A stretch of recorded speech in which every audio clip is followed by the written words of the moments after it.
तनी संभल के। हमनी के लॉक करके रख ले रहे। आराम से, आराम से, शांत हो दूर जाइए, रहिए हमरा से। शांत हो जाइए।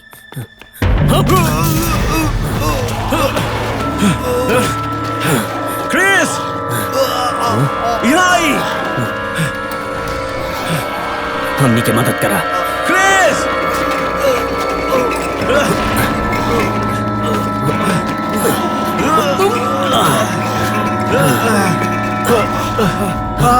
हमके लागत बा हमार कंधा टूट गइल बा भाई।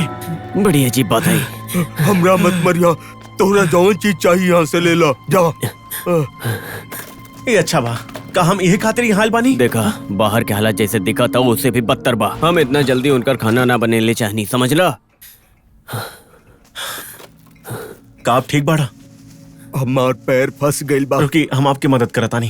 ठीक बा, हमरा से ना हो पाई, हमरा छोड़ दो। अरे यार, ये तो उठ भी नहीं पावत बाड़े। अच्छा, ते हमके लगेला ही हम ले सके नहीं। और ये देखा, फिलहाल हमका लागता हम सही सलामत हैं। हम दोनों और सही होती अगर हम और ज्यादा होती तो। हम कैसे मैनेज करेगा? कैसे? देखिए, हमारे पास एक अच्छा, गन तो है। फिर ई बतावा एमा कितना बुलेट्स बा? 4। ठीक बा, लेकिन कुछ ना होते तो अच्छा है। का होते अगर हम पहले गलत होता, और का होते अगर इतना बदतर ना हो जितना ही बाहर दिखा था। शायद बहुत जल्द ई जगह आर्मी आवे वाला हो। हम जाना था कि बाहर के हालात बहुत बुरा बा और हमके 4 से ज्यादा बुलेट्स चाहिए और हम आर्मी खातिर ना रुके वाले बानी। हम मारा ना चाहे नहीं, हमके यहाँ से निकले के बा। हमके कार चाहिए, ऐसा कुछ हो जो काम आ सके। हम जाइब कहाँ? देखिए, हमके नहीं पता, तू सोच लिहा, पर कात्या तक पहुँचे के बाद। अरे यार, कार कहाँ मिली? अगर हम बाहर जाइब तो हमार ऐसी की तैसी हो जाए। ऐसी की तैसी हो चुकल बा। जोन चाहत रानी उ मिल गइल बा। इससे पहले हम मारल जाए, ये बात अपन दिमाग से निकाल दा। हमार बात सुना, हमरा पास कार बा। हम दोनों मारल जाइब। वहाँ बीच रोड पे खड़ा होके बहसबाजी तू ही करत रहला, जबकि हम दोनों के छिपे के चाही। भाड़ मजा, तू ही जगह लेके आयल रहला, ई गलती तो हर बा। हाँ, सही कहला, हमरे गलती होला।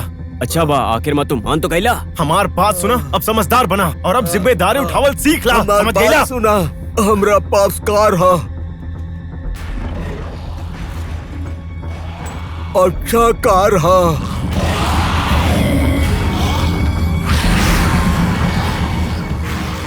वैसे ये इतनी अच्छी कार भी ना है। अरे तेरी देख के। आखिर तू ऐसा कार चलावल कहाँ से सीखला? पिछले साल हम ड्राइविंग क्लास ले रानी। बहुत बढ़िया, ठीक बा। कात्या के थैंक्स बोलिहा। अबे ये तू का करत बड़ा? पागल हो गए लगा।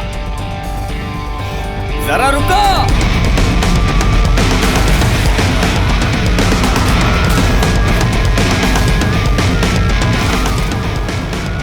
का बात बा? हमका यकीन ना हो रहल बा कि हम ऐसा करेनी। सब कमाल बा यार, तू सब हर मजा। हमके एक प्लान की जरूरत बा। वही तो हमहू सोचा था। डॉक, हमके ही सही लगेला। हम हुए एक बोट ढूंढ सके नहीं। देखिए, अब तू अपन प्लान न बदलिया। शायद हमके वॉकी में सिग्नल मिल जाए। भाड़ में गैल तो हर वकी। हम बस एक बार उसे बात कर सकी यार। का पता वो हमार वेट करत होई। फिर वही बात करता रहा। अगर वह मर गई होई हम छोट लड़का जैसे काहे लड़ता नहीं। हमार मतलब हमें बस चलते रह के चाहिए। तो जब तक हमारे पास कार बा। नहीं, नहीं, नहीं, नहीं।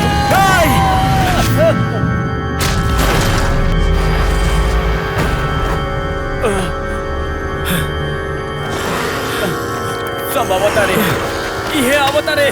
भागा यहाँ से, जल्दी निकला। जल्दी करा, जल्दी करा, जल्दी, जल्दी जल्दी। अरे जल्दी करा। चला यहाँ से निकला। जल्दी जल्दी जा, जल्दी।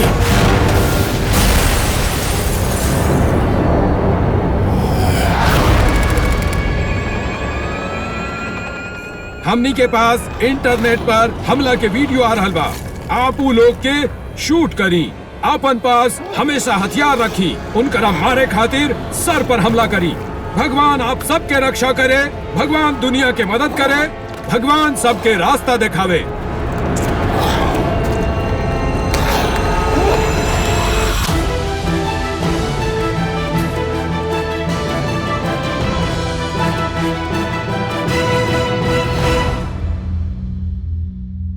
लेडीज एंड जेंटलमैन, हमार नाम कात्या लेविन ह।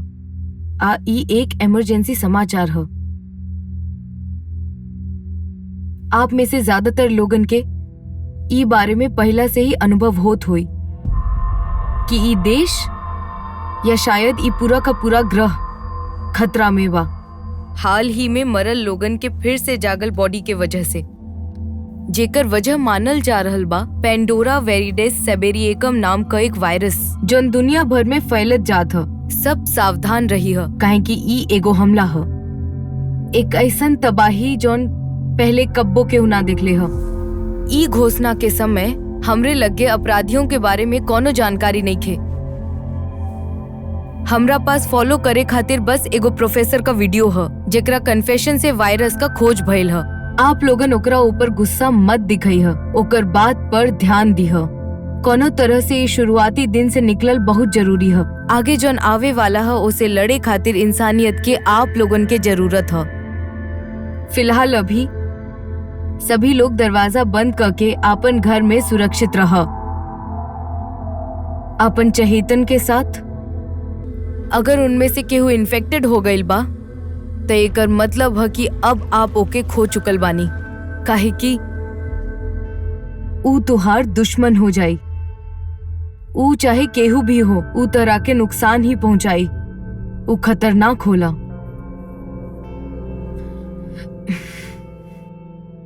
ऊ ऐसन दरिंदा ह जे हमनी के अपन खाना समझेला।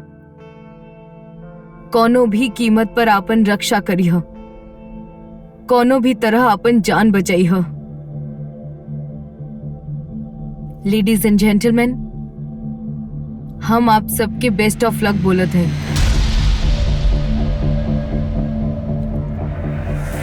इनकर संख्या लगातार बढ़ल जा रहल बा।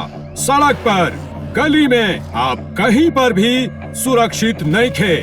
आपके पास बस एक के उपाय है, आपन संगे हथियार रखी। आप जहां भी देखी ई हमनी के दिखाई देवेले। ई शायद पूरा दुनिया पर छाए वाला बा। पूरा दुनिया खतरा में बा। हमनी के संभल के रहे के पड़ी। आपन संगे हथियार रखी और बस इनकर कपार पर मारे से ई खत्म हो सकेले।